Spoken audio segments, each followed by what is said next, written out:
Hello all, welcome back to our YouTube channel of GNDH Updates. So Osmania University recently release results అనేది release చేశారు of first sem, third sem and fifth sem.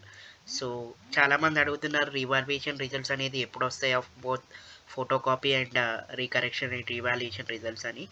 So యాక్చువల్గా మీ process start అయ్యింది.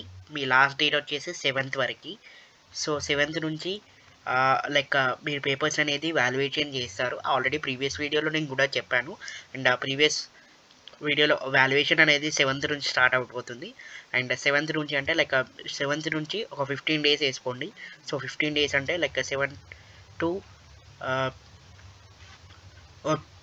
15 days అనేది maximum అయితే వాళ్ళు పడుతుంది. And వాళ్ళు ఏం చెప్పారంటే ఉస్మానియా యూనివర్సిటీ ఫ్యాకల్టీ వాళ్ళు, మేము అయితే 15 days మీకు కరెక్షన్స్ అయితే correction and marks uploading process అన్నిటికీ తీసుకుంటున్నాము.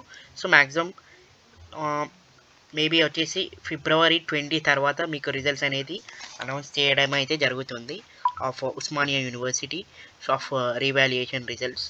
So this is the video. So exact date వచ్చేసి మ్యాక్సిమం అయితే ఎవరికి తెలియదు of Osmania. Next week it will be announce. So next వీక్లో మ్యాక్సిమంగా మీకైతే అనౌన్స్ అయితే చేస్తారు of Osmania university result around 21 కానీ 24, 25, 24. సో 21 నుంచి 24 మధ్యలో ఈ రిజల్ట్స్ అయితే అనౌన్స్ చేయడం అయితే జరిగింది. So this is the exact date I can give. So 21 to 24 or else 20 నుంచి ఎప్పుడైనా రావచ్చండి. 20 నుంచి 24 మధ్యలో మీకు ఎప్పుడైనా రావచ్చు. So for revaluation results, and thank you guys, thank you so much.